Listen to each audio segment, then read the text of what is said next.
하나님께서는 우리가 다른 생각을 하고 있을 때는 우리 안에 들어오지 않으시는 분이십니다. 우리가 하나님의 생각을 하고 계실 때 하나님께서 들어오십니다. 여러분 믿으십니까?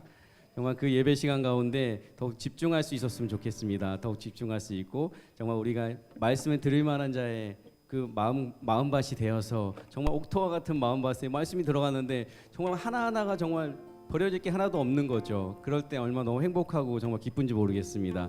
찬양으로 그렇게 우리의 마음이 열릴 수 있는 그런 시간이 되길 원합니다. 우리 옆 사람 같이 인사하겠습니다. 정말 잘 오셨습니다. 예, 정말 잘 오셨습니다. 예, 잘 오셨습니다. 여러분 다시 한번 인사하겠습니다. 축복합니다. 예, 그렇습니다. 여러분 정말 존귀하신 분들이십니다. 하나님께서 사랑하는 존귀하신 분들 정말 축복하고 사랑합니다. 기도하겠습니다. 사랑이신 하나님 아버지, 기꺼이 주님께 모든 것을 드리기 원합니다. 그러나 우리는 그렇게 하지 않을 때가 너무나 많이 있습니다. 예배 가운데 하나님 만날 수 있는 시간 되게 하여 주시옵소서. 오직 주님만 바라볼 수 있는 시간 되게 하여 주시옵소서. 하나님 그 예수님의 길, 그 성령으로 그 뜨거운 길을 걸어갈 수 있겠다고 결단할 수 있는 그런 찬양과 말씀을 들을 만한 자의 자리에 있게 하여 주시옵소서. 하나님 예배 가운데 축복하여 주실 줄 믿고 나아가오니 하나님 인도하여 주시옵소서. 예수님의 이름으로 기도드렸습니다. 아멘. 첫 곡은 새로운 곡이어서 잘 모를 수 있을 것 같습니다. 그래서 반복해서 몇 번 불러오도록 하겠습니다.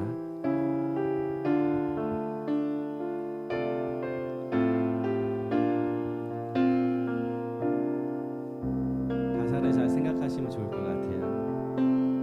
주의 약속이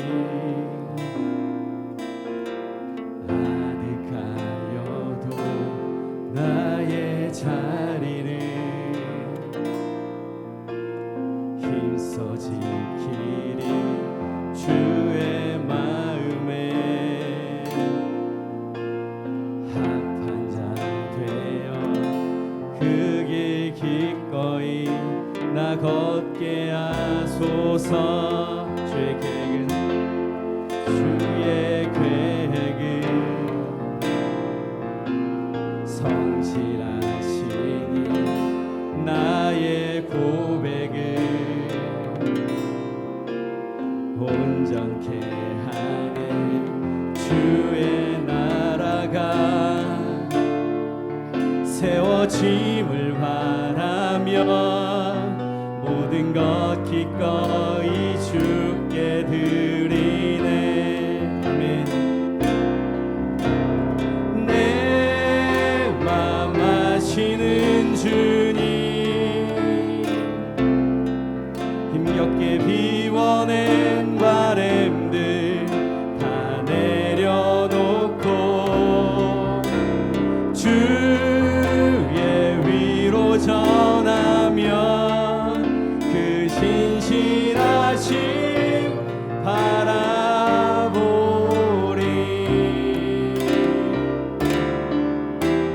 주만 하는 자 되리. 주님의 일하심 비추는 그 통로 되어 주의 나라 위하여 내 소망 넘어 주 뜻 이루소서. 주의 약속이 아득하여도 나의 자리를 힘써 지키리. 주의 마음에 합한 자 되어 그 길 기꺼이 나 걷게 하소서. 주의 계획은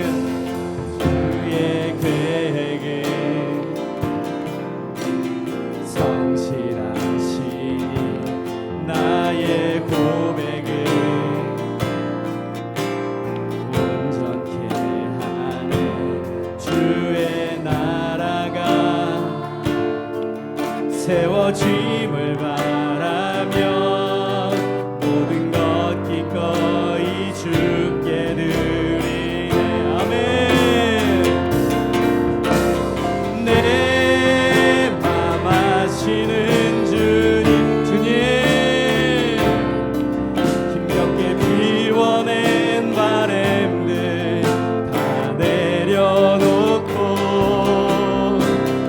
주의 위로 전하며 그 신실하심 바라보리.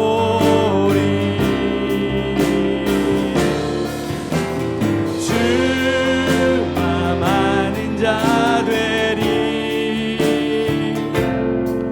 주님의 일하심 비추는 그 통로 되어 주의 나라 위하여 내 소망 넘어 주 뜻 이루소서. 내 맘 아시는 주님,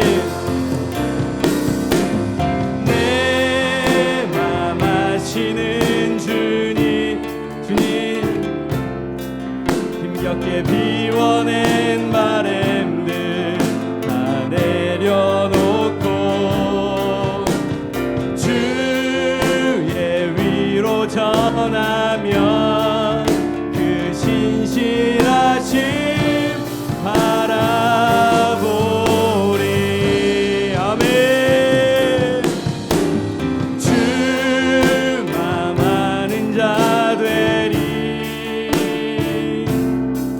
주님의 일하심 비추는 그 통로 되어 주의 나라 위하여 내 소망 넘어 주 뜻 이루소서. 내 맘 아시는 주님, 내 맘 아시는 힘겹게 비워낸 바람들, 힘겹게 비워낸 바람들 다 내려놓고 주의 위로 전하며 그 신실하심 바라보리. 아멘. 주만 아는 자 되리. 주님의 일하심 비추는 그 통로 되어 주의 나라 위하여 내 소망 넘어 주 뜻 이루소서. 내 맘 아시는 주님, 내 맘 아시는 주님, 힘겹게 비워낸 바램들 다 내려놓고 주의 위로 전하며 그 신실하심 바라보리. 아멘. 주만 아는 자 되리. 주님의 일하심 비추는 그 통로 되어 주의 나라 위하여 내 소망 넘어 주 뜻 이루소서. 아멘. 올 한 해는 주님의 마음을 알아가는 자 되어 주님의 일하심을 비추는 그 통로가 되길 원합니다. 여러분, 그런 한 해가 되길 축복하겠습니다. 아멘. 우리 시간 같이 박수 치면서 찬양하겠습니다.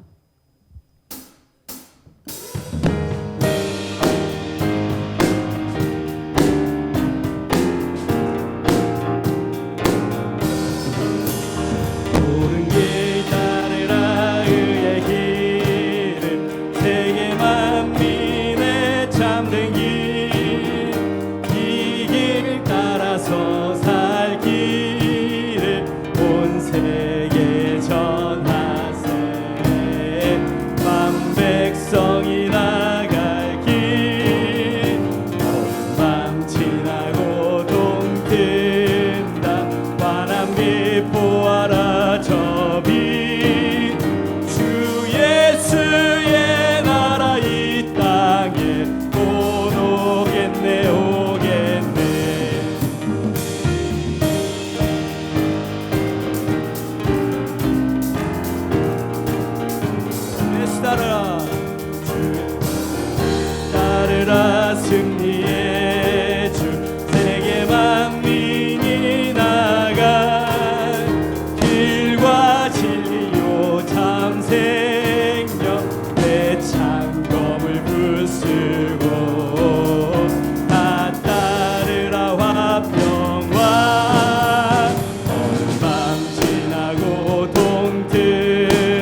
놀라운 이 소식 알리어라.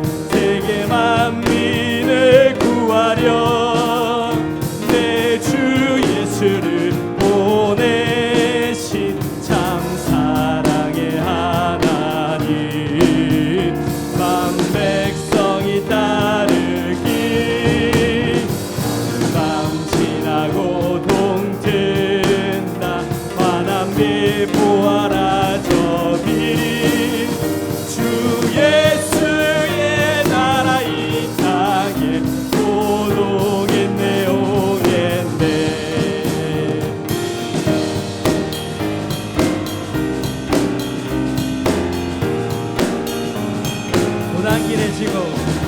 고난길에 지고 찾은 많은 백성을 구한 길, 많은 백성을 구한 길 모두 나와서 믿으면 온 세상이 마치 이 진리에 살겠네. 아멘. 밤 지나고 동튼다.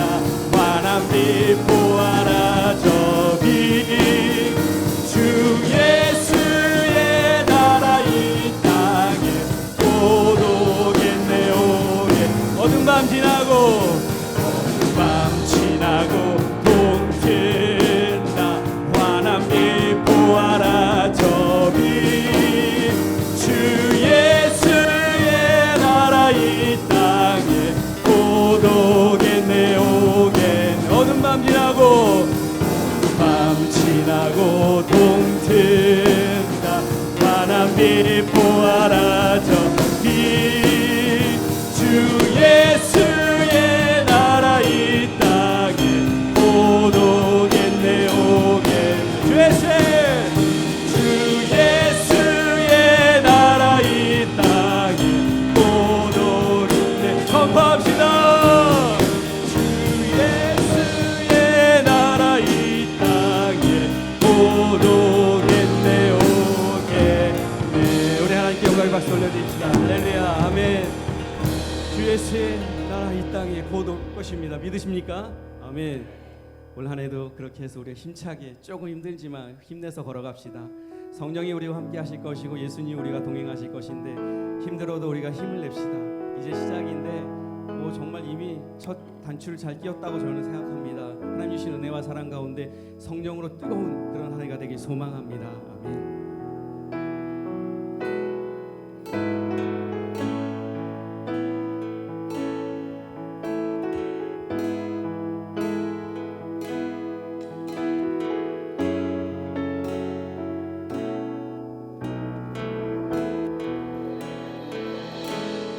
안개 속에서 주님을 보내 아무도 없을 것 같던 그곳에서 손 내미셔서 나를 붙드네. 길 잃고 쓰러져 가던 그곳에서 안개 속에서 우리는 주님을 보내 아무도 없을 것 같던 그곳에서 손 내미셔서 나를 붙드네.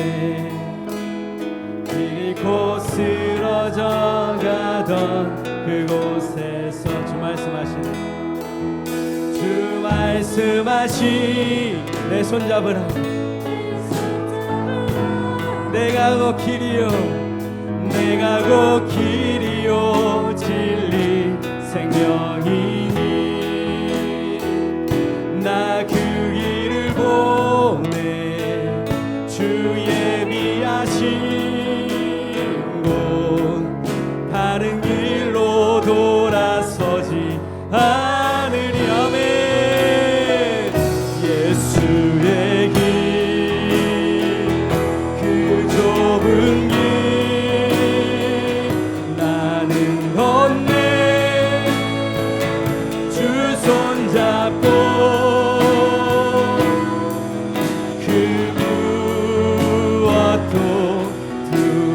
두렵지 않네. 주님 주신 약속 내게 있으니 세상의 길 그 험한 길 승리하네. 성령으로 그 무엇도 바라지 않네. 저 하늘에 내 소망 있으니 예수에게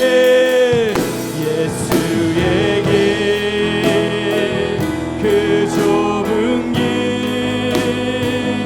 나는 건네. 주 손잡고 그 무엇도 두렵지 않네. 주님 주신 약속 내게 있으니 아멘. 세상의 길 그 험한 길 승리하네. 성령으로 그 무엇도 바라지 않네. 저 하늘에 내 소망 있으니 예수에게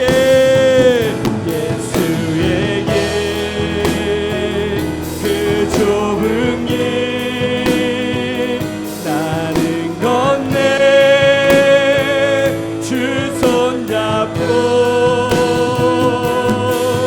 그 무엇도 두렵지 않네. 주님 주신 약속 내게 있으니 아멘. 세상의 길 그 험한 길 승리하네. 성령으로 그 무엇도 바라지 않네. 저 하늘에 내 소망 있으니 그 무엇도 바라지 않네. 저 하늘에 내 소망 있으니 그 무엇도 바라지 않네. 저 하늘에 내 소망 있으니. 같이 기도하겠습니다. 세상을 살아가는데 힘들고 어려울 수 있습니다. 어떤 이는 예수님을 일찍 만난 사람도 있을 것입니다. 그러나 나이가 60이 넘어서 예수님을 만나신 분도 여기에는 있으실 것입니다. 조금 늦게 만났다 할지라도 우린 예수님을 만날 것입니다. 만나면 조금 힘든 길이 있을 줄 압니다. 그러나 그 힘들고 어려운 길을, 그 세상의 길을 우리가 성령으로 승리하기 기도합시다. 그 좁은 길을 할지라도 주님과 동행하면 우리는 충분히 승리할 수 있고 충분히 힘들지 않게 걸어갈 수 있음을 고백하고 결단합시다. 하나님 주시는 은혜와 사랑 가운데 그렇게 주님과 함께 할 수 있는 그런 한 해가 되기를 기도합시다. 그리고 또 특별히 목사님을 위해서 같이 기도하겠습니다. 우리 담임 목사님을 통하여서 우리 하나님께서 말씀하시고자 하는 말씀이 선포되어지길 기도합시다. 그 하나하나의 말씀이 전해질 때마다 우리가 그 말씀을 듣고 다시 한번 회복받고 치유받고 그 말씀을 인하여서 예수의 길을 가겠다고 결단할 수 있고 다시 한번 살아날 수 있는 그런 귀한 말씀의 메시지가 이 시간 들려질 수 있게 목사님을 위해서 기도하겠습니다. 교회를 위해서 같이 기도하겠습니다. 누구나 와서 머물고 싶고 일하고 싶고 나누고 싶은 그런 예수마을 공동체가 되기 기도합시다. 이 교회에 와서 생명이 살아날 수 있고 그 복음을 전할 수 있는 힘이 될 수 있는 그런 교회가 되길 기도합시다. 하나님의 법 따라 움직일 수 있는 그런 교회가 되길 같이 기도하겠습니다. 그리고 마지막으로 예배를 위해서 같이 기도하겠습니다. 조금 마음이 불편한 분들, 육신이 불편하신 분들 예배를 통하여서 회복받고 치유받을 수 있는 그런 귀한 은혜의 시간이 되길 기도하겠습니다. 같이 기도하겠습니다.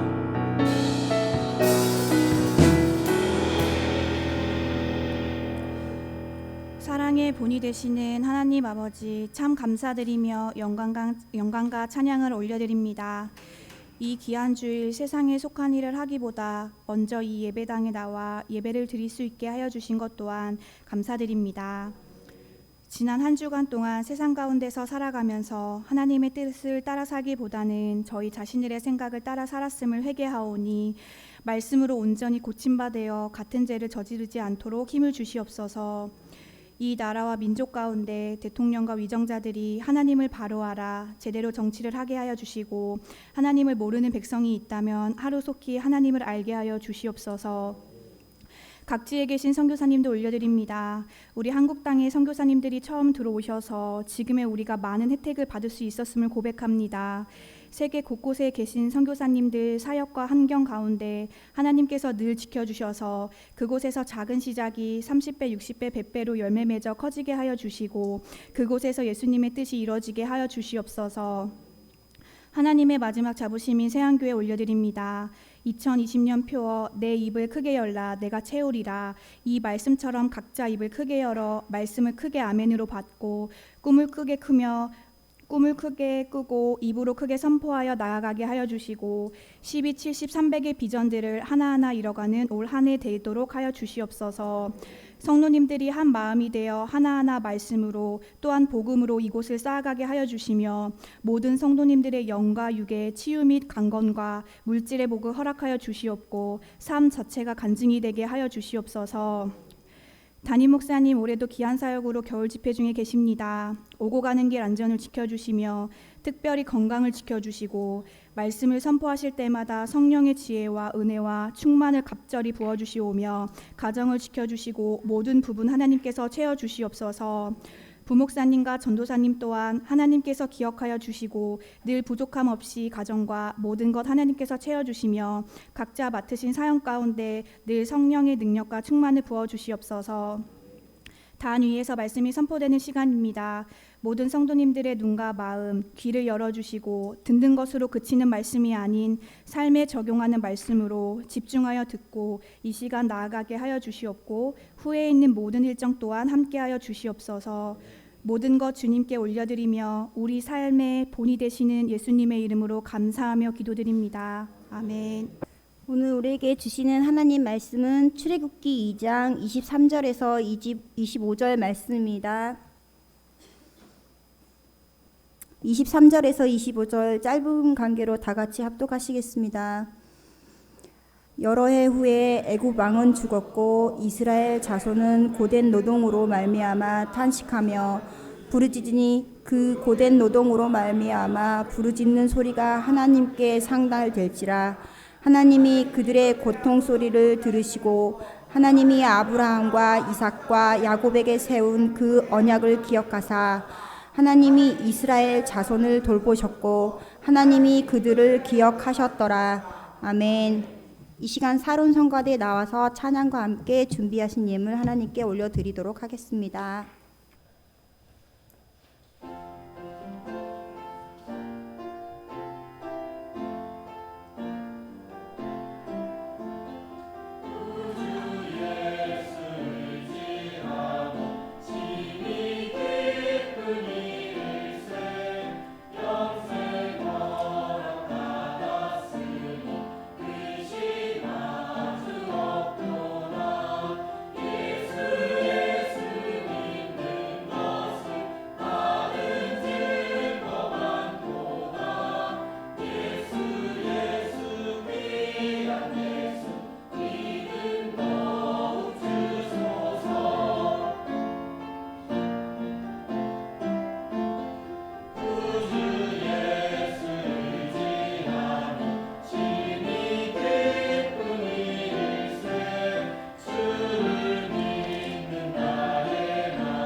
이 시간 홍종철 목사님 나오셔서 드린 예물 위에 기도해 주시고 운명에 맞서다라는 제목으로 하나님의 말씀 전해 주시겠습니다. 많은 은혜 받으시기 바랍니다.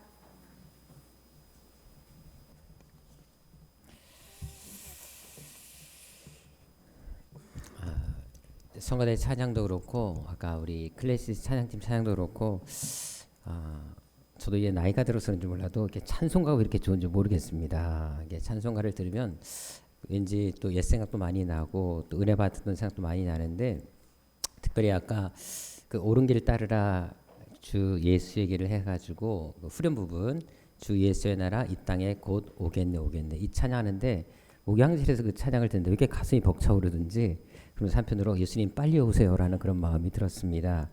아무쪼록 여러분들 우리가 항상 우리 예수님을 의지하고 살 수 있다는 것이 얼마나 큰 은혜인지 모릅니다. 날마다 승리하시는 우리 새학교의 성도들이 되시기를 주로 축원합니다.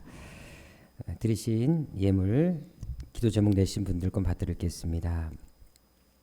김루아 레아는 지혜와 키가 자라가며 하나님과 사람에게 더욱 사랑스러워 가더라. 믿으며 축복으로 도를 인도하심 감사합니다. 이봉희 김용옥부. 남편의 수술이 무사히 잘 마치고 건강히 회복시켜 주심에 감사드립니다. 안희자 권사님 드렸습니다. 우리 박수만 장로님 잠깐 병원 수술에 계시고 입원 중에 계시는데 아마 내일이면 퇴원하실 것 같습니다. 계속해서 손한경 권사님과 우리 장로님 위해서 기도해 주시면 감사하겠습니다. 드린 예물 위해서 기도하도록 하겠습니다. 언제나 우리의 삶을 인도하시며 우리의 필요를 채워주시는 아버지 하나님, 이 시간도 그 은혜에 감사하여 준비한 예물을 하나님께 올려드립니다. 많은 물질은 아니더라도 비록 하나님 앞에 지극히 작은 것일지라도 그래도 이 시간 저희들의 마음을 담아 드리오니 이 예물이 하나님 앞에 아름다운 향기가 되게 하여 주옵시고 수많은 영혼들을 살리며 선교하는 데 귀히 쓰이는 물질이 되게 하여 주옵소서.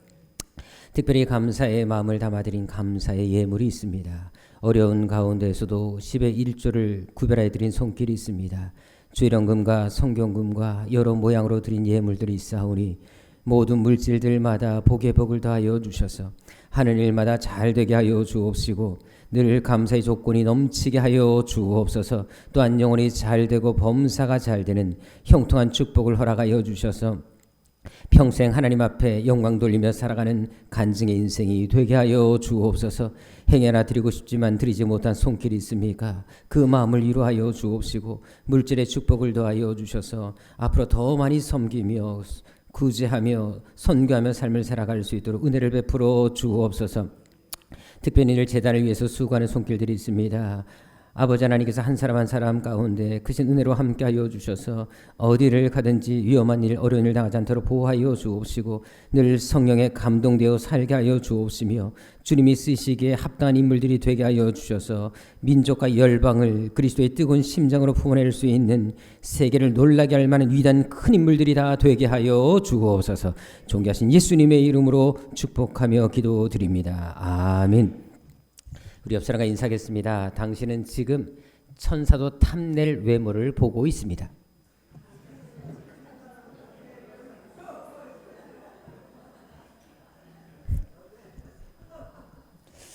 믿음대로 될 줄로 믿습니다. 항상 우리의 믿음의 고백이 얼마나 중요한지 모릅니다. 성경도 보게 되면 그 위인이 어떤 마음을 품느냐 어떤 말을 하냐에 따라서 그 사람이 그런 인생을 살아간다는 말씀들이 참 많은 곳에 나타나는데 아무쪼록 우리 새학교 성도님들 2020년에는 입을 크게 열어서 우리가 기도하는 모든 제목들이 다 응답받고 하나님의 위대한 증인들이 되시기를 주님으로 축원합니다. 저와 함께 인사하도록 하겠습니다. 하나님은 여러분들을 향한 놀라운 계획을 가지고 계십니다. 아멘. 감사합니다. 암 투병 중에 계셨던 박모라는 권사님이 계셨습니다. 그런데 안타깝게도 이 권사님이 이제 병원에서 계속 치료를 받으셨지만 점점점 그 병이 악화가 되셔서 결국 병원에서 포기하게 되는 지경까지 이르셨습니다. 그런데 이분이 그때 이런 말씀을 하신 적이 있습니다. 내 고통은 예수님이 십자가에서 당하신 고통에 비하면 아무것도 아닙니다. 이 병을 허락하신 하나님의 뜻이 있으리라 믿고 조용히 죽음을 맞이하겠습니다. 라고 대답하셨습니다. 자, 여러분들은 이 고백을 어떻게 생각하십니까? 어떻게 보면 어려운 상황에서도 불평하기보다 그것을 하나님의 뜻으로 받아들인 모습이 참 귀하다라는 생각을 가질 수가 있습니다. 하지만 솔직하게 병에서 치유받는 것과 아니면 병으로 그냥 죽는 것, 어떤 것이 보기가 좋을까요? 이대로 돌아가시는 것과 특별한 하나님의 은혜로 치유받는 것 중에 어떤 것이 하나님께 더 영광이 되겠습니까? 과연 하나님은 어떤 것을 원하실까요? 한번 이렇게 생각해 보시면 좋겠습니다. 자녀가 큰 병에 걸렸는데 부모 입장에서는 어떤 행동을 취하게 될까요? 만약에 예를 들어서 아이가 지금 병이 들어서 죽어가고 있는데 그 아이한테 가서 야, 너가 이렇게 병이 걸린 것은 하나님의 허락하신 뜻이 있는 거야. 그러니까 이대로 그냥 받아들이고 죽어야 돼. 라고 말하는 것이 부모의 할 말이겠습니까? 아니면 찾아와서 네가 이렇게 병이 든 것은 너가 아마 죄를 져서 그런 것 같아. 그러니까 그 벌을 달게 받아야 돼. 라고 말할 부모가 몇 명이나 있을까요? 어떻게 하든지 간에 자녀의 병을 고치려고 할 것입니다. 빚을 지고라도 돈을 빌려서 이 병을 고치고자 몸부림치며 뛰어다닐 것입니다. 그것은 하나님도 마찬가지입니다. 이사야 49장 15절에 보게 되면 젖먹이는 어미도 자식을 버리지 않는다고 말을 합니다. 근데 혹시라도 그런 부모가 있을지라도 나는 너희를 결코 버리지 않아 라고 말씀하신 분이 하나님이십니다. 부모가 자식을 버릴지라도 끝까지 나는 너희들을 포기하지 않을 거야 라고 말씀하시는 분이 하나님이신데 과연 하나님께서 우리가 고통 중에 있을 때 나 몰라라 하시겠습니까? 오히려 고쳐주고 싶지 않으실까요? 따라서 우리가 어떤 주어진 운명이 있을 때 그 운명을 하나님의 뜻으로 받아들이는 것은 기독교의 참신앙이 아닐 수가 있습니다. 이것은 기독교 사상이라기보다는 오히려 모든 것은 신의 뜻 이렇게 말을 하는 운명론에 기초한 사상이라는 사실을 우리는 알 필요가 있습니다. 실제로 성경에 보게 되면 바로 이런 생각을 가졌던 한 사람이 등장합니다. 바로 욥이었습니다. 욥기서 1장에 보게 되면 그는 도적대에 의해서 가진 모든 재산들이 하루아침에 다 사라져 버리는 것을 볼 수가 있습니다. 또한 1장 18절 19절에 보게 되면 자식 10명이 한 자리에 모여 있다가 생각지도 않은 자연재해로 인해서 큰 태풍으로 인해서 집이 무너지면서 한 자리에서 한 번에 몰살당하는 것을 볼 수가 있습니다. 또한 2장 7절과 8절에 보게 되면 온 몸에 피부병까지 생겨서 질그릇으로 자기 그 생사를 긁어야만 되는 그런 끔찍한 지경까지 놓인 것을 볼 수 있습니다. 악재가 겹쳐도 이런 악재가 한 번에 일어난다는 것이 얼마나 불가능하겠습니까? 그래서 이게 모든 것을 한 번에 당한 사람이 욥이었습니다. 당시 상황이 얼마나 비참했는지 9절에 보게 되면 그의 아내가 참다 못해서 어떤 말을 합니까? 하나님 욕하고 죽어버려! 라고 하고 고통 속에 있는 욥을 두고 그냥 떠나버리고 말았습니다. 한마디로 말해서 가장 비참한 상황, 아무도 그의 곁에 남아있지 않는 상황이 욥이었다는 것입니다. 자, 그런데도 욥은 이런 상황을 어떻게 받아들이고 있습니까? 1장 21절에 보게 되면 모든 것이 다 하나님의 뜻이다. 하나님의 뜻으로만 이해했던 것을 찾아볼 수가 있습니다. 물론 어려운 상황에서도 불평하기보다 오히려 하나님께 찬송하는 것은 정말 대단한 믿음이다라고 할 수가 있습니다. 본받을 만도 합니다. 하지만 세상 사람들이 이 모습을 바라본다면 어떻게 생각할까요? 다 잃고 나서 아무것도 없는 상황에서 이런 고백을 하고 있는 것을 옆에서 들었다면 과연 그것이 하나님께 영광이 되겠습니까? 더구나 당시 욥을 시험한 주체가 누구였을까요? 하나님이었을까요? 욥기서 1장 곳곳에 나와 있는 것처럼 그 배후에는 사단이 역사하고 있었습니다. 사단이 충동질하고 있었다는 사실을 알 수가 있습니다. 게다가 욥기서 3장 25절에 보게 되면 그가 이렇게 시험을 당한 것은 스스로 사단에게 그 시험의 빌미를 제공했다라는 사실을 찾아볼 수가 있습니다. 늘 자기 삶에 두려움이 임하면 어떨까? 우리 가정에 큰 재난이 임하면 어떨까? 우리 아이들에게 잘못된 일이 생기면 어떻게 될까? 늘 두려워하며 고민하며 그런 생각 속에 살다 보니까 사단이 바로 그 틈을 노리고 시험을 하게 된 것이었습니다. 따라서 욥이 이런 사실들을 제대로 알았다면, 자신을 시험한 것이 사단이라는 사실을 제대로 알았다면 그의 태도는 분명 달라졌을 것입니다. 하지만 그는 이 모든 사항들을 다 하나님의 뜻으로만 이해하고 말았습니다. 그러니까 더 이상 자신의 운명에 맞서지 못합니다. 운명을 바꾸기 위한 어떤 노력, 어떤 기도를 전혀 하지 않았다는 것을 알 수가 있습니다. 그런데 이런 판단이 그에게 어떤 결과를 가져옵니까? 모든 것을 하나님의 뜻으로만 받아들인 그의 이런 행동, 이런 선택, 이런 생각이 좋은 결과를 가져왔습니까? 처음에는 분명 하나님을 찬송했습니다. 어떻게 보면 되게 위대해 보일 수가 있습니다. 그런데 시간이 갈수록 그의 모습은 달라져 갑니다.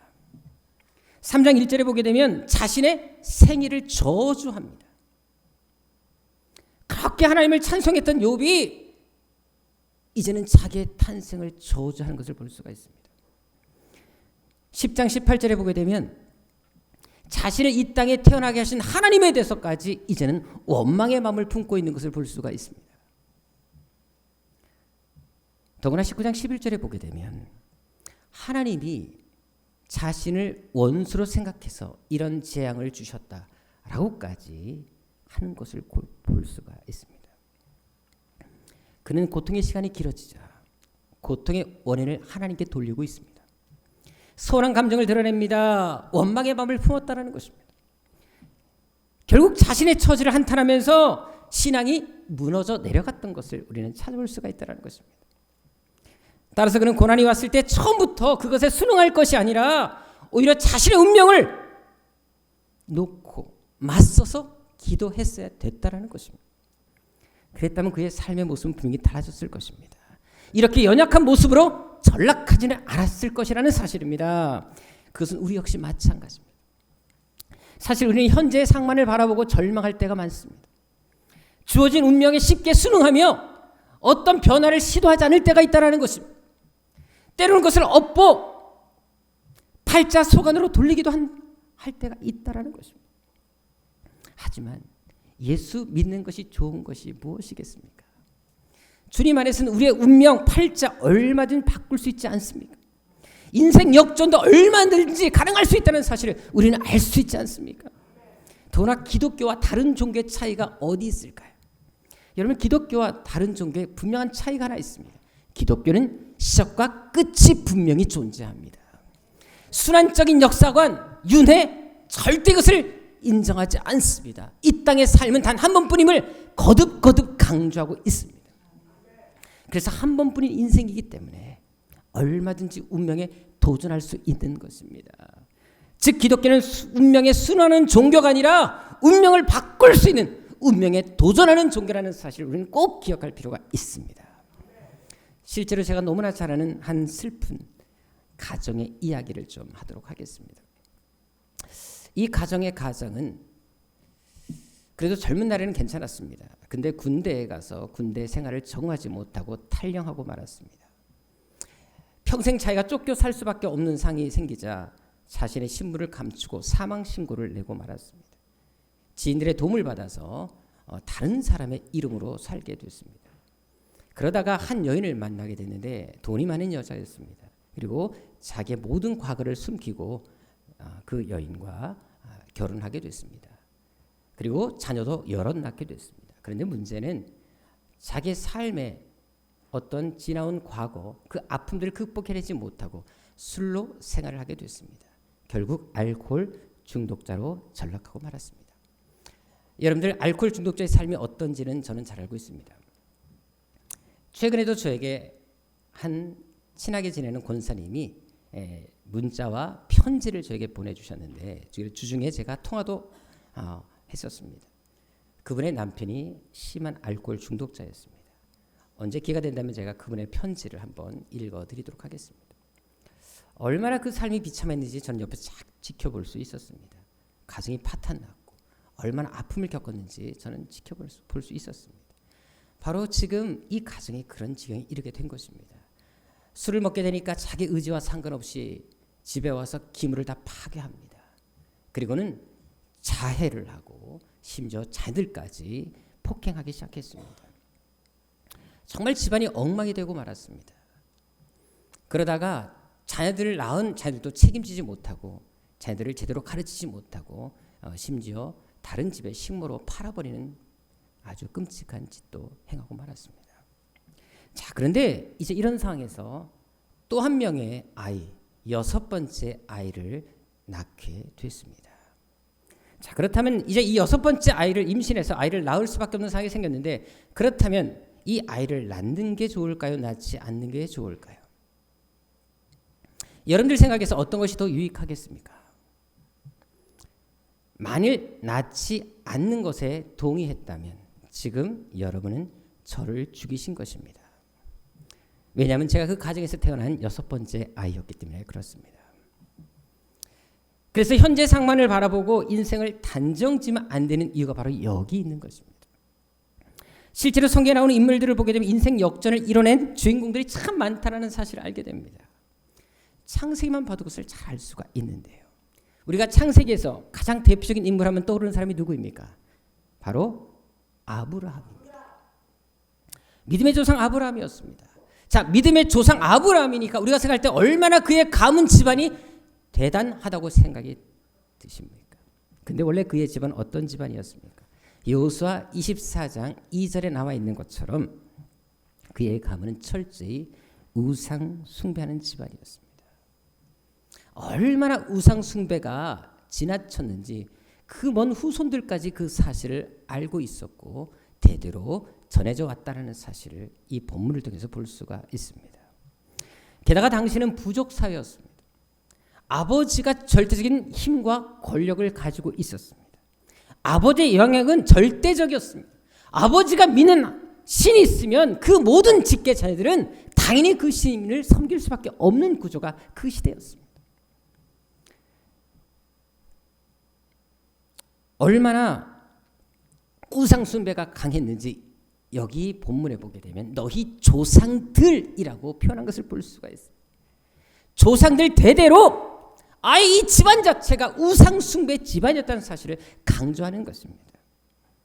즉 아브라함의 집안은 우상 숭배가 대대로 이어져 왔음을 증거하는 것입니다. 문제는 아브라함도 거기에 영향을 받았다라는 사실입니다. 실제로 3절에 보게 되면 아브라함을 가리킬 때 또 어떤 표현을 쓰고 있습니까? 너희 조상 아브라함이라는 표현을 쓰고 있습니다. 2절에서 너희의 조상들이 우상을 섬겼는데 이 3절에 너희 조상이라는 표현을 아브라함에 그대로 적용하고 있는 것을 볼 수가 있습니다. 이것은 아브라함 역시 우상 숭배에서 결코 자유하지 못했다는 사실을 확실히 증거해 주는 것입니다. 자, 그런데도 그가 나중에 어떤 인생을 살게 됩니까? 하나님을 가장 잘 섬기는 믿음의 조상, 믿음의 한 모델이 되는 것을 볼 수가 있습니다. 하나님께로부터 엄청난 복을 받아서 정말 어마어마한 부를 누리는 정말 큰 인물이 된 것을 볼 수 있다는 것입니다. 이것은 하나님 안에서 우리의 운명 역시 얼마든지 바뀔 수 있다는 사실을 분명히 보여주는 것입니다. 또한 창세기에 나오는 야곱은 어떻습니까? 본래 그는 아버지와 형을 속이면서 다른 사람의 복을 가로챘던 정말 간사한 인간이었습니다. 자, 그런데도 창세기 32장 28절에 보게 되면 그는 운명에 도전합니다. 눈물로 하나님 앞에 자기 운명을 놓고 간구합니다. 울부짖습니다.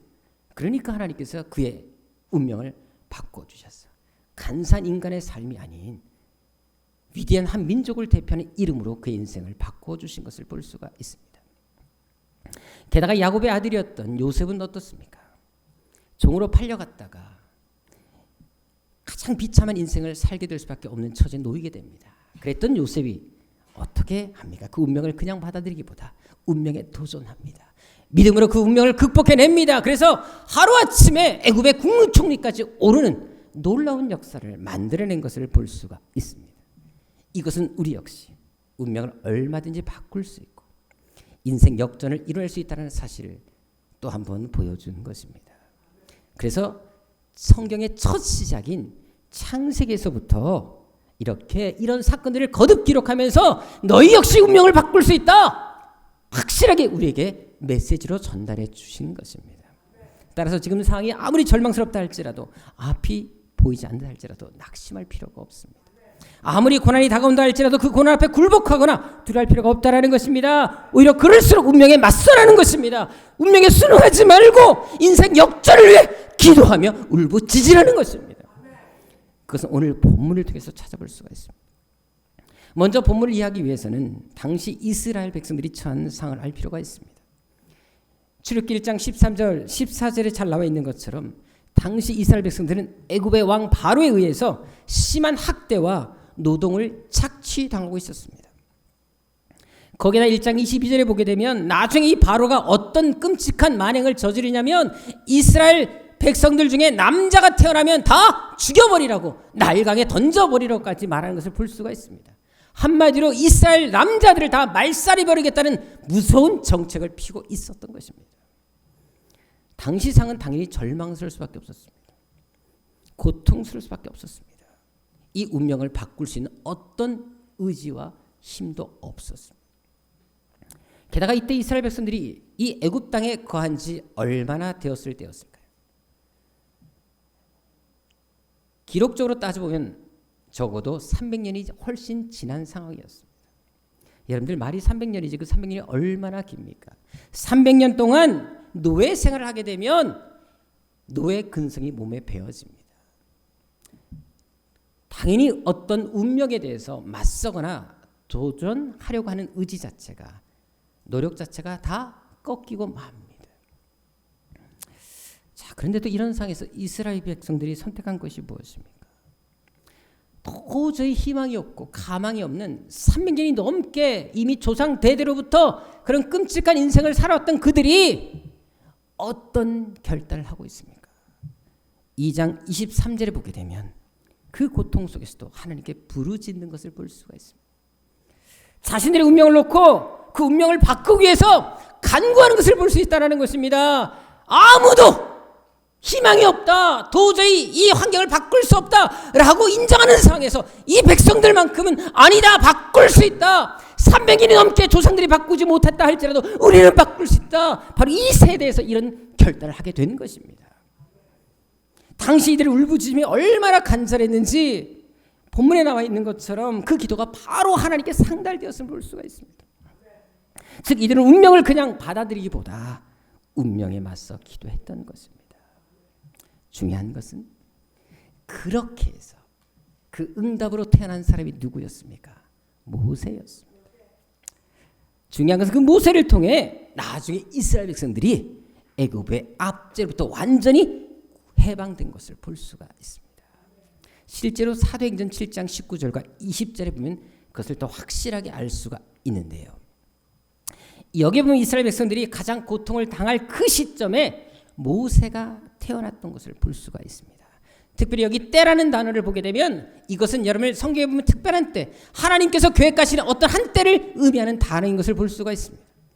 따라서 하나님은 이스라엘 백성들이 자신의 운명을 놓고 기도했을 때 바로 그때 그들을 위해서 모세를 준비했음을 강조하고 있는 것입니다. 결국 이스라엘 백성들은 고난이 가중될 때 운명에 순응하기보다 그 운명에 맞서 기도했고, 그래서 결국 하나님께로부터 응답을 받아 자신의 운명을 바꾸고 인생 역전을 이루는 놀라운 역사를 만들어냈음을 오늘 성경은 증거해주고 있는 것입니다. 이것은 무엇을 말할까요? 우리 역시 어떤 상황에 놓였다 할지라도 운명에 맞서 기도할 때 하나님 반드시 응답하시고 당신의 뜻도 돌이켜 주신다라는 사실을 증거하고 있는 것입니다. 즉 하나님 우리 인생에 어떤 것을 계획하고 결정하셨다 할지라도 그것을 얼마든지 바꿔줄 수 있다 없다? 있다라는 것입니다. 아무리 하나님의 계획이 원대하고 이미 우리의 인생을 결정해 놓으셨다 할지라도 그 운명은 바뀔 수 있다 없다? 있다라는 것을 오늘 성경 우리에게 증거해주고 있는 것입니다. 그것은 출애굽기 32장을 통해서도 발견할 수가 있는데요. 거기에 보게 된 모세가 이스라엘 백성들을 애굽에서 인도낸 이후에 시내산에서 1년간 머무를 때 있었던 한 사건이 등장하는 것을 볼 수가 있습니다. 당시 모세는 시내산에서 하나님께로부터 율법을 받고 있었습니다. 하나님의 말씀을 받고 있었습니다. 자, 그런데 이스라엘 백성들은 시내산 아래에서 무엇을 하고 있었습니까? 출애굽기 32장 1절에 나와 있는 것처럼 금송아지를 만들어서 이것이 우리의 신이다라고 고백하며 우상 숭배에 빠져 있었던 것을 볼 수 있습니다. 하나님께서 그 백성들을 구원해주셔서 그들을 위해서 하나님 말씀을 주고 있는 그 상황에서도 그들은 하나님을 저버리고 우상을 만들어 섬기면서 이것이 우리의 신이다라고 고백한 것을 볼 수 있었다는 것입니다.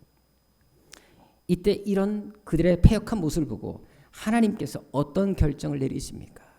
7절 8절에 보게 되면 그들의 부패함을 보시고 매우 진노하는 것을 볼 수가 있습니다. 그리고 9절 10절에 보게 되면 그들 모두를 심판하겠다. 이 백성은 용서할 수 없는 백성이다. 아주 강팍한 완고한 백성이다. 내가 그들을 다 진멸해버리겠다라고 선언하시는 것을 볼 수가 있습니다. 이제 하나님의 진노로 인해서 이 백성은 살아날 가망이 사라진 것입니다.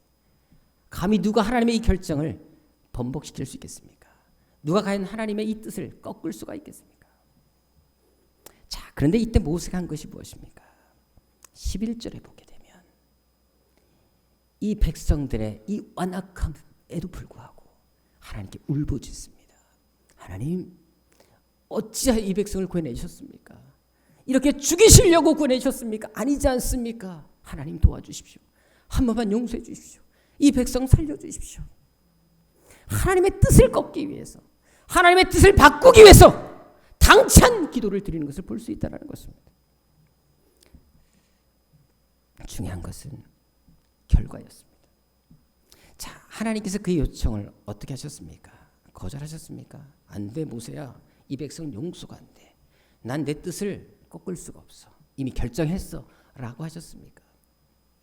14절을 보게 되면 하나님께서 그 뜻을 돌이키는 것을 볼 수 있습니다. 당신의 의지를 꺾으십니다. 그 위대하신 하나님이 정말 아무것도 아닌 인간들을 위해서 자기를 배반한 인간들을 향해 뜻을 꺾어버리십니다. 용서하시려 결심하십니다. 어떻게 이럴 수가 있을까요? 이게 다른 종교와 우리가 믿는 기독교 하나님 신과의 차이입니다. 전 이 사실에 감격스럽습니다. 하나님의 그 사랑과 너무나 감격스럽습니다. 이것은 무엇을 말하겠습니까? 바꿀 수 없는 운명일지라도, 하나님이 결정하신 일일지라도 우리가 운명에 맞서 기도하고 부르짖으면 하나님께서 그 기도 응답하시고 뜻도 돌이켜 주신다라는 것을 이 사건을 통해서 우리에게 분명하게 확실하게 보여주신 것입니다. 기도해. 너희 운명을 걷고 기도해. 아무리 환경이 바뀔 수 없다 할지라도 너희가 내게 부르짖으면 내가 도와줄게. 바꿔줄게. 주님께서 말씀하고 있는 것입니다.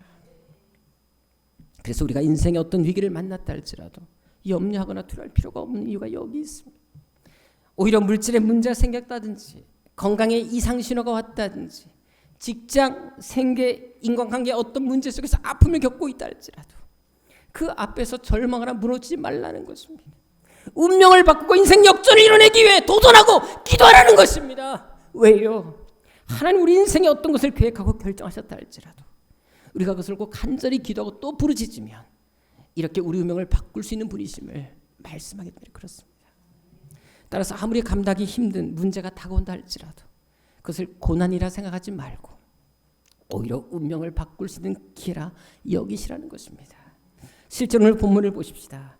만일 이스라엘 백성들에게 이런 박해, 고난이 가중되지 않았다면 이스라엘 백성들이 운명에 맞서 과연 기도했을까요? 애굽 왕이 선정을 베풀고 이스라엘 백성들을 편하게 대해 주었다면 과연 이스라엘 백성들이 하나님께 부르짖었겠습니까? 아마도 그들은 지금 생활에 안주했을 것입니다. 노예 생활 괜찮아, 해볼 만하네. 평생 그렇게 노예로 살다가 인생을 마감했을 것이라는 사실입니다. 또한 애굽에서 나와 가나안 땅을 향해 갈 때 얼마나 많은 기적을 경험했습니까? 그런데 만약에 자기 운명을 놓고 기도하지 않았다면 이런 하나님의 살아계신 역사들, 홍해 갈라지는 역사, 하늘에서 만나와 메추라기가 떨어지는 기적, 반석의 물이 터져나와서 갈증을 해소했던 그 놀라운 역사들을 그들은 결코 경험하지 못했을 것입니다. 하지만 인생의 위기 앞에서, 고난 앞에서 운명을 도전하고 기도하니까 이 계기를 통해 그들은 이렇게 살아계신 하나님의 능력과 기적을 눈으로 목도할 수 있었고 그 아름다운 가나안 땅에도 들어갈 수 있었던 것입니다. 그것은 모세 역시 마찬가지였습니다. 모세 또한 나일강에 버려져 죽음을 당하는 그런 환경이 주어지지 않았다면, 그런 비극과 위기가 없었다면 과연 그가 애굽의 공주, 왕, 양자가 될 수 있었을까요? 그리고 과연 그가 애굽에서 자라면서 애굽의 모든 학문을 다 배울 수 있었겠습니까? 버려졌기 때문에, 던져졌기 때문에 그런 환경이 주어진 것이고 그런 기회가 주어진 것입니다. 이스라엘 백성들을 구원할 수 있는 모든 토대가 마련하게 된 것입니다. 다시 말해서 갓난아기 때부터 생사를 넘나드는 고통의 시가 있었기 때문에, 동족으로부터 아픔과 상처를 경험했기 때문에 그는 더 다듬어져 간 것입니다. 위대하게 성장할 수 있었던 것입니다. 그래서 그 계기를 통하여 이스라엘 백성들 200만이 넘는 그 수많은 사람들을 한 사람이 이끌어서 위대한 역사를 만들 수 있었던 것입니다. 이것은 무엇을 말합니까? 인생의 위기는 오히려 하나님의 기적을 가져오는 통로가 된다는 것입니다. 인생의 고난과 고통은 오히려 운명을 바꿀 수 있는 기회가 된다는 사실을 우리에게 분명히 말씀해 주고 있는 것입니다. 바울도 보십시오. 사도행전 16장 6절 7절에 나와 있는 것처럼 그는 아시아로 복음을 전하갈 때 그 길이 계속 막히는 것을 볼 수 있습니다. 하나님께 대한 열정을 품고 나 열심히 주를 위해 살아야지, 또 결단하며 결심하며 나아가는데 이상하게 간 때마다 하나님께 길을 막아버리셨습니다.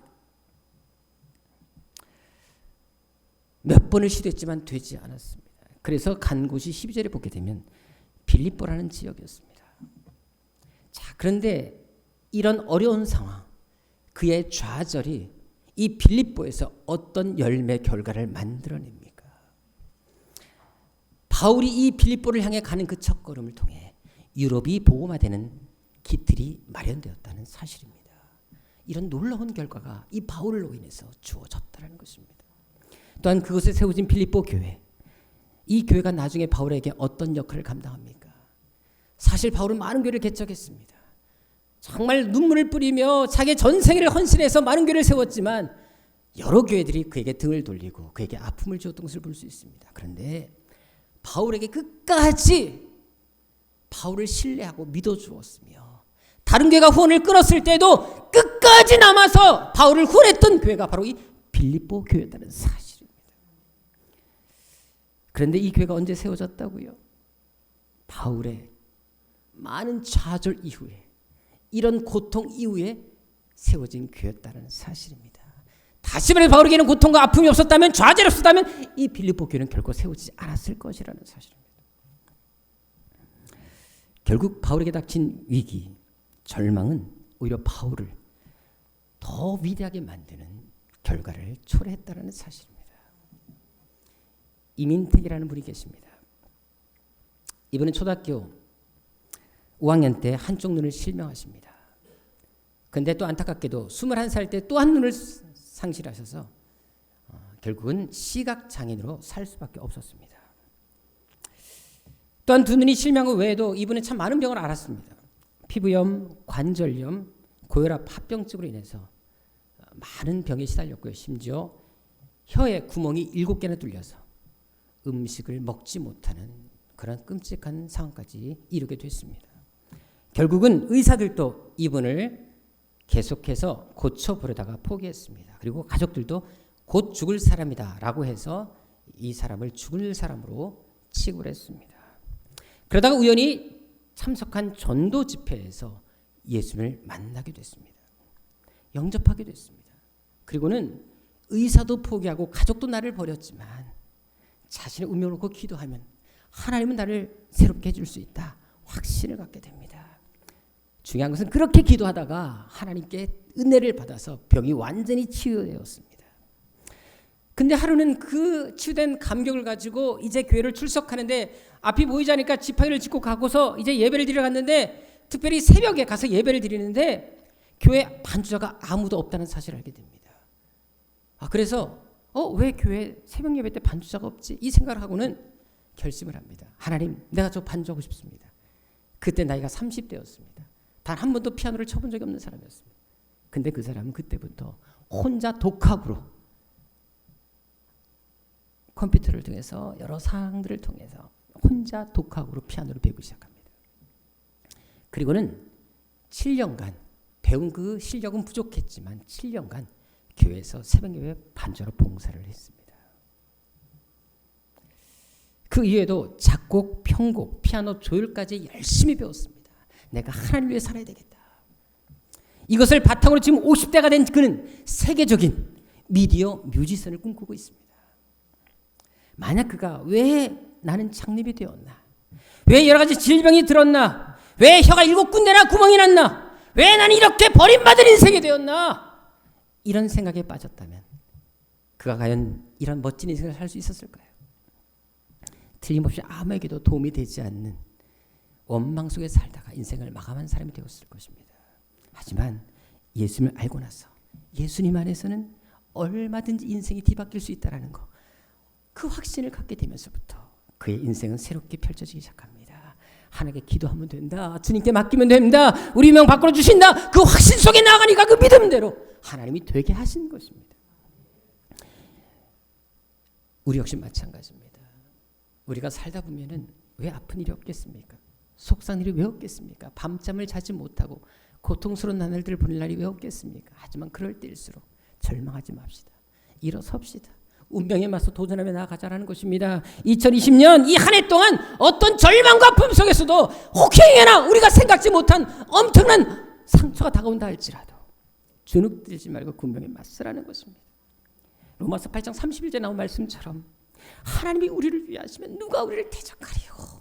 이 말씀 붙잡고 살 수 있다면 우리가 왜 절망 속에 살아가겠습니까? 35절에 나온 말씀처럼 누가 우리를 그리스도의 사랑에서 끊으리요. 이 말씀 붙잡고 살아간다면 우리는 틀림없이 위대한 승리 인생을 살 수 있을 것입니다. 바로 이런 믿음으로 승리하시고 고난과 고통까지도 은총과 기적으로 바꿀 수 있는 여러분 되시기를 주의 이름으로 축원합니다. 기도하겠습니다.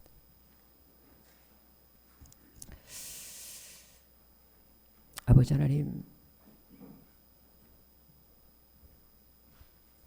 성경에 수많은 인물들이 있습니다. 그들은 대단한 사람들이 아니었습니다. 정말 부족했고 우리보다 더 못한 인격을 가진 사람들도 많았습니다. 희망이 보이지 않았던 사람도 정말 많았습니다. 하지만 그들은 그 운명에 순응하거나 좌절하지 않았고 도전했고 기도했고 하나님을 찾았습니다. 그때 하나님이 도우셨고 그들의 믿음대로 되게 하셨습니다. 아버지 하나님, 어제나 오늘이나 영원토록 통하신 하나님 우리 아버지십니다. 하나님께서 얼마나 우리를 사랑하셨는지 하나밖에 없는 아들까지 내어주실 정도로 사랑하지 않았습니까? 그 하나님의 사랑 붙잡고 살게 하여 주옵시고 어떤 인생의 절망 아픔이 다가온다 할지라도 그럴수록 더 믿음을 굳게 서게 하여 주옵시고 하나님께 기도함으로 그 운명의 맞섬으로 우리 인생의 역전을 이뤄낼 수 있는 새함께 모든 성도들 되게 하여 주옵소서. 할 수 없다가 아니라 할 수 있다고 고백하게 하여 주옵시고 하나님 우리를 위하시면 누가 우리를 대적하리요. 그 믿음 가운데 서게 하여 주셔서 아버지 하나님 2020년 우리에게 준 이 한 해가 입을 넓게 하는 한 해, 하나님의 기적과 역사를 다 경험하는 그런 복된 한 해가 되게 하여 주옵소서.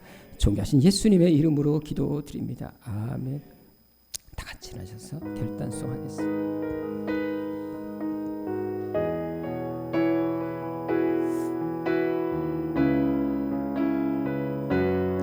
하나님 나라 임하기를 원합니다. 하나님 나라 임하소서. 영광과 존귀 능력과 위엄 놀라운 사랑의 기적의 하나님 지금 이곳에 하나님 나라 임하길 원합니다. 하나님 이곳에 임하여 주옵소서. 하나님 나라 임하소서. 영광과 존귀 능력과 위엄 놀라운 사랑의 기적의 하나님 지금 이곳에 오셔. 주 높고 위대하심을 긍휼에 와서 치고 선포를 주 높고 위대하심을 그대 외쳐 선포하네. 만하게 와 주 하나님 지금 임하기를 원합니다. 하나님 이곳에 임하여 주옵소서. 하나님 나라 임하소서. 영광과 능력과 위력 놀라운 사랑의 기적의 하나님. 우리 한 번 더 합시다. 하나님 이곳에 임하여 주옵소서. 우리 인생을 변화시켜 주옵소서. 하나님 나라 임하소서. 영광과 존귀 능력과 위력 놀라운 사랑의 기적의 하나님 지금 이곳에 오소서.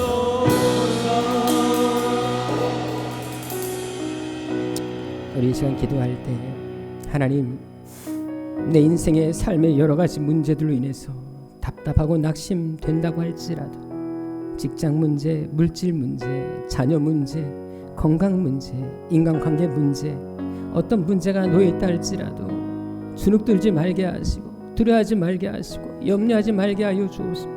기도의 능력으로 그 모든 결박을 깨뜨리게 하시고 예수 이름으로 예수님께 부르짖음으로 승리한 인생이 되게 하여 주옵소서. 지금 내 앞에 생각지 못한 큰 문제가 다가온다 할지라도 원하는 것들이 당장 주어지지 않는다 할지라도 절망하기보다 좌절하기보다 그럴수록 오히려 믿음으로 담대히 나아가게 하여 주옵시고 기도와 간구를 통해 우리 운명을 바꾸고 인생 역전을 이뤄내는 그런 기적의 주인공이 되게 하여 주옵소서. 이 시간 우리 간절한 마음으로 그렇게 되게 하여 주시를 하나님을 기대하며 주여 손에 치고 기도하도록 하겠습니다. 주여 주여 주여. 아버지 하나님, 아버지 하나님, 이 시간 우리 사랑하는 새학교 성도들, 아버지 하나님 인생의 좌절, 절망, 아픔, 상처가 있다 할지라도 우리와 함께 하신 그 하나님을 기대하며 나아갈 수 있도록 도와주옵소서. 아버지 하나님, 우리가 어떤 절망의 구렁텅이에 빠져 있다 할지라도 사망의 음침을 지나간다 할지라도 주님께서 우리의 목자가 되어주시고 지팡이와 막대가 되실 줄 믿습니다. 아버지 하나님, 그 믿음으로 살아가는 우리 새학교 성도들 될 수 있도록 인도하여 주옵소서. 이 시간 우리 새한교를 기도하도록 하겠습니다. 하나님께서 반드시 2020년 이 새한교를 통해 놀라운 역사를 만들어 가실 것입니다. 여러분을 통해 그 일을 이루실 것입니다. 하나님 2020년에 더 놀라운 기적을 보여주는 기적의 통로가 우리 새한교가 되게 하여 주옵시고 이 재단에 찾아서 입을 넓게 하는 사람들마다 그것이 다 채워지는 역사가 있게 하여 주옵소서. 또한 우리가 기도하는 12, 70, 300 비전처럼 선교센터를 세우고 선교를 위해 가진 모든 것을 헌신할 수 있는 한교도 11조를 제일 많이 드는 70명의 헌신자들이 일어나게 하여 주옵시고 한국 곳곳에 죽어가는 한국교회를 깨우는 하나님의 위대한 사역자들이 이 자들을 통해 다 일어나게 하여 주옵소서. 우리 성도 한 사람 한 사람이 이 비전의 주인공이 되게 하여 주옵소서. 믿음의 사람이 되게 하여 주옵소서. 세상의 존귀한 이름처럼 그렇게 쓰임받게 하여 주옵시고 세상을 놀라게 할 위대한 인물들이 이 자들에 다 배출되게 하여 주옵소서. 이 시간 우리 간절한 마음으로 교회를 위해서 주여 손에 치고 기도하도록 하겠습니다. 주여 주여 주여. 아버지 하나님, 이 시간도 간절히 기도합니다. 아버지 하나님, 우리 새한교를 통해 일하실 것을 믿습니다. 우리 교회를 통해 사용하실 것을 믿습니다. 아버지 하나님, 항상 하나님을 바라보고 하나님을 의지하며 믿음으로 살아가는 우리 새학교 성도들 되게 하옵소서. 우리 교회에 주신 비전이 있습니다. 아버지, 이 비전을 이루게 하여 주옵소서. 아버지 하나님, 12, 7, 300 비전이 있습니다. 반드시 아버지 하나님 이루어 주옵소서. 우리 성도 한 사람에게 쓰임받게 하여 주옵소서. 한교 11조를 제일 많이 70의 사람이 이 재단 가운데 일어나게 도와주옵소서. 아버지 하나님, 정말로 하나님 앞에 위장했으면 큰 믿음의 사람들, 그 믿음의 사람들이 전에 발출되게 하여 주옵소서. 할 수 있습니다. 되게 하실 것입니다. 믿음을 떠나게 하시고 믿음대로 고백하게 하시고 믿음의 꿈을 꾸게 나아가게 도와주셔서 반드시 우리 새학교 성도들 한 사람 한 사람 바로 그 한 주인공이 되어 하나님 앞에 영광 돌리는 간절한 삶 될 수 있도록 우리 아버지 하나님 도와주시고